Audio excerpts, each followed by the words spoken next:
Bonjour, je suis Frère Ange. Donc je fais de la reconstitution historique depuis maintenant 1993.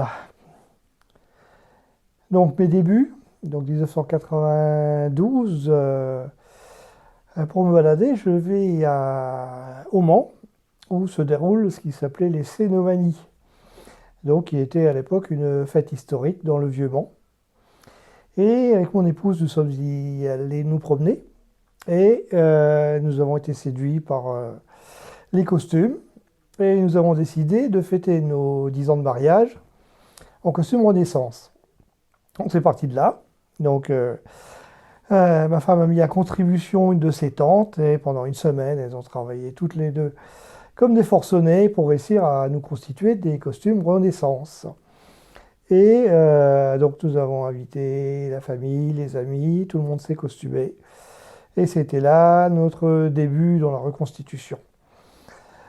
Donc ensuite, un de nos amis qui nous avait aidé donc, dans l'organisation de cette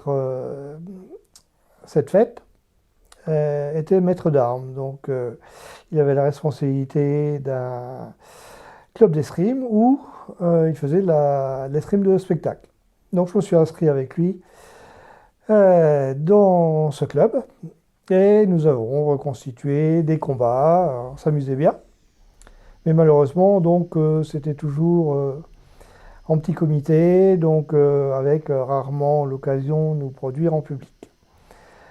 Donc, je suis passé à une autre étape avec un autre ami. Nous nous sommes mis à faire des combats. Et lui, de son côté, avait un groupe de cracheurs de feu, saltimbanques, animant toutes les fêtes de la région.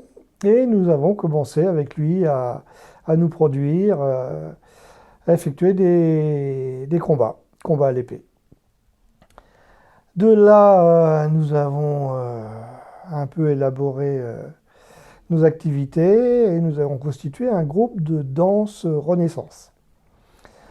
Donc ce club, ce groupe a duré quelques années. Donc, et au fil des rencontres, j'ai trouvé d'autres personnes qui faisaient de la reconstitution. Et nous sommes inscrits dans un groupe qui s'appelait Ragnarok. Donc Ragnarok était donc un groupe médiéval, sans avoir une époque bien déterminée aussi entre le viking et le 15e siècle. Et nous sommes restés 2 ans avec eux, où on a bien profité encore. Et donc avec un autre ami, nous avons décidé de passer à autre chose en créant notre groupe, qui était un groupe axé sur l'époque Guillaume le Conquérant au départ, donc avec un nom qui rappelait Guillaume, les compagnons de Guillaume. Mais nous avons quitté un peu Guillaume et nous avons fait une reconstitution qui se rapprochait plus du XVe siècle. Donc pendant quelques années, nous avons animé un certain nombre de lieux, donc en XVe siècle. Mais à un certain moment de mes reconstitutions, j'ai eu l'envie de participer à une manifestation particulièrement renommée qui était la reconstitution de la bataille d'Hastings. Donc pour y aller, j'ai cherché un groupe qui y participait et c'est là que nous avons trouvé le groupe ACDIC avec qui je suis allé à Hastings où vraiment là on passait à un niveau au-dessus parce qu'une reconstitution où vous avez plusieurs milliers de personnes à reconstituer une bataille. Donc là, je crois qu'on est allé jusqu'à 3000 personnes. Et donc vraiment, ça a été un de mes grands moments de reconstitution. Participer à une bataille de cette ampleur, on y est immergé. Vu le nombre de personnes, il y a l'adrénaline qui monte lors des combats, même si on sait qu'il n'y a pas vraiment de danger. Bon, à part quelques bleus, on ne risque pas beaucoup plus. Et donc, je suis resté dans ce groupe pendant quelques années. Et ce groupe faisait donc du XIe siècle normand, mais aussi du viking. Ce qui fait que là, j'ai abordé aussi le viking. Donc, pour des histoires de scission, comme il y en a beaucoup dans les groupes de reconstitution et dans beaucoup d'associations, à un moment, nous avons recréé un nouveau groupe. Donc, après la période agdique, j'ai eu une autre envie et par rapport à un manque constaté dans les reconstitutions, c'est que le cheval, autrefois, était quelque chose d'omniprésent.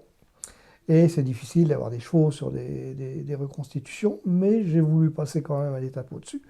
Et j'ai créé avec des amis cavaliers un groupe de joutes.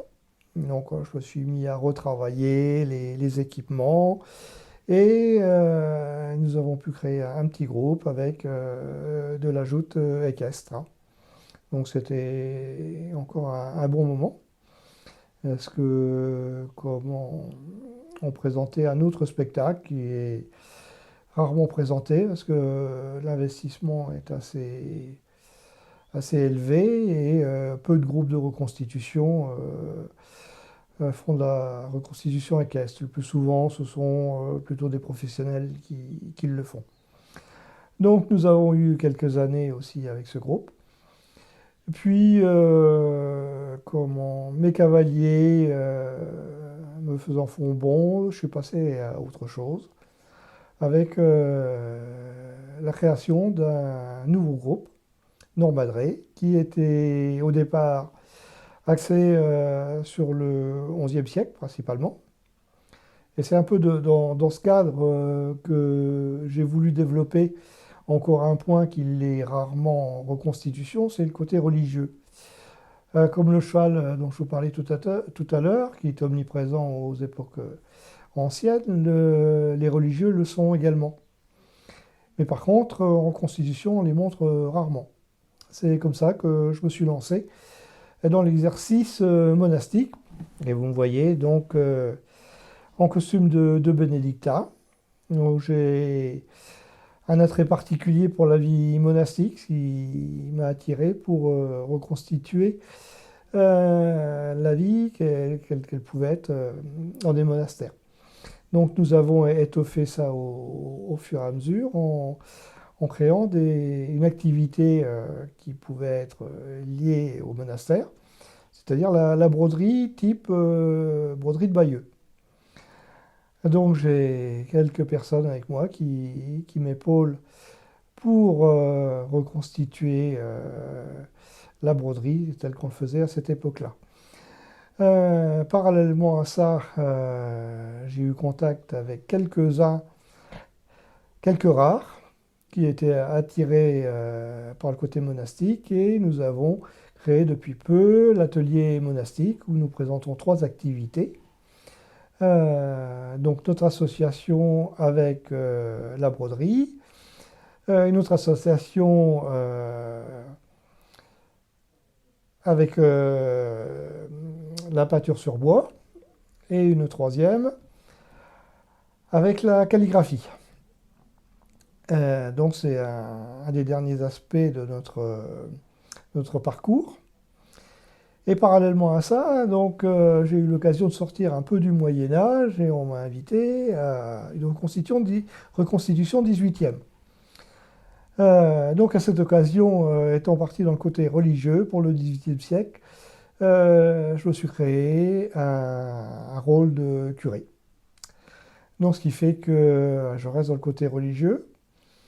Mais avec des amis, nous avons voulu développer ce côté 18e avec une nouvelle association, donc reconstituant ce qui était une milice garde-côte à l'époque, donc une conscription obligeait les gens habitant auprès des côtes à effectuer une surveillance axée surtout sur la possibilité d'être envahis par nos amis anglais. Donc nous sommes pour l'instant en train de constituer cette association, constituer nos costumes. Et comment, ce qui me concerne en particulier, donc du rôle de prêtre que je peux toujours avoir, je développe aussi celui d'un garde-côte avec un accessoire privilégié, le fusil. Le fusil à silex où j'ai trouvé un nouveau plaisir en me lançant dans le tir à la poudre noire. Donc je ne suis pas seul et on s'épaule dans cette nouvelle activité. Donc ce nouveau groupe est intitulé la Garde côtière normande 18e siècle. Bon, je n'ai pas trop bafouillé, mais bon, il y a Non, des trucs où... c'est bien, de toute façon.